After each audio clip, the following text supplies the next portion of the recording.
السلام علیکم ورحمۃ اللہ وبرکاتہ۔ بسم اللہ والصلاة والسلام علی رسول اللہ، اما بعد، فعن جابر بن عبد اللہ رضی اللہ عنہما قال قال رسول اللہ صلی اللہ علیہ وسلم رحم اللہ رجلا سمحا اذا باع واذا اشترى واذا اقتضى، رواہ البخاری۔ حضرات گرامی، معاملہ داری میں نرمی اور آسانی پیدا کرنا یہ ایک مسلمان کے اعلیٰ اخلاق کی علامت ہے۔ چنانچہ صحیح بخاری کی روایت ہے، اللہ کے رسول صلی اللہ علیہ وسلم ارشاد فرماتے ہیں کہ اللہ تبارک و تعالی اس بندے پر رحم فرمائے جو بندہ بیچنے میں، خریدنے میں اور تقاضا کرنے میں سامنے والے کے ساتھ نرمی اور آسانی برتے۔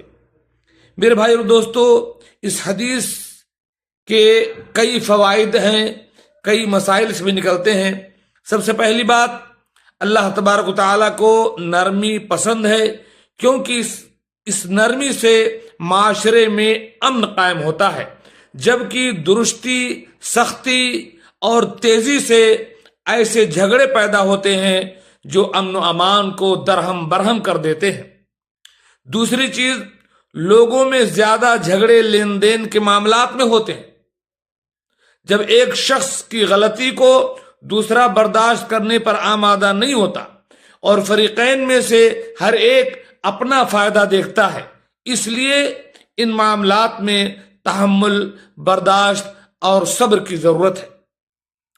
تیسری بات، بیچنے میں نرمی یہ ہے کہ قیمت میں مناسب رعایت دی جائے، بالکل بہت بھاؤ نہ بڑھایا جائے۔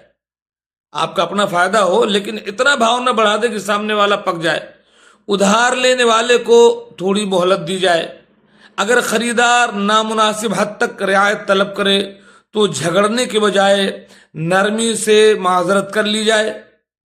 اگر وہ خریدی ہوئی چیز کسی عیب کی بنا پر واپس کرنا چاہتا ہے تو اسے واپس لے لیا جائے۔ چوتھا فائدہ اس حدیث کا یہ ہے، خریدنے میں نرمی یہ ہے کہ قیمت میں نامناسب حد تک رعایت کا مطالبہ نہ کیا جائے۔ چیز 10 ریال کی ہے اور آپ 5 ریال لگائیں، ایسا بھی نہ کریں۔ ٹھیک ٹھاک جیسی چیز ہے ویسی قیمت لگائیں۔ اگر خریدی جانے والی چیز میں کوئی ذرہ برابر معمولی عیب ہے اگر تو اسے نظر انداز کر دیں اور حتی الامکان نقد ادائیگی کی جائے۔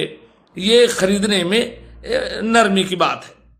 اگر دکاندار نامناسب رویہ اختیار کرے تو اس کے جواب میں تلخ کلامی نہ کی جائے۔ پانچویں بات، اور جب تقاضا کرے تب بھی نرمی ہو۔ تقاضا سے مراد یہ ہے کہ آدمی اپنا حق طلب کرے۔ جب آپ کسی سے اپنا حق طلب کریں تب بھی نرمی اور آسانی برتیں۔ مثلا قرض کی واپسی کا مطالبہ ہے تب بھی نرمی کریں۔ پیشگی قیمت ادا کرنے کی صورت میں خریدی ہوئی چیز مقررہ وقت پر مہیا کرنے کا مطالبہ ہے، اس میں بھی نرمی کریں۔ چھٹا فائدہ یہ ہے کہ تقاضا میں نرمی کا مطلب ہے کہ دوسرے کے جائز عذر کو تسلیم کرتے ہوئے مناسب مہلت دینا۔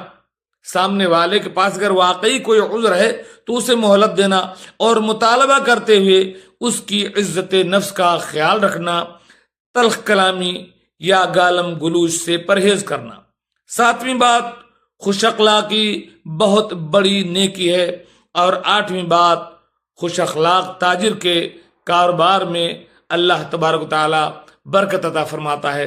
اللہ تعالی ہمیں اس حدیث پر عمل کرنے کی توفیق عطا فرمائے اور ہمیں اپنے معاملات میں ایک دوسرے کے ساتھ نرمی اور آسانی برتنے کی توفیق دے۔ آمین۔ السلام علیکم ورحمۃ اللہ وبرکاتہ۔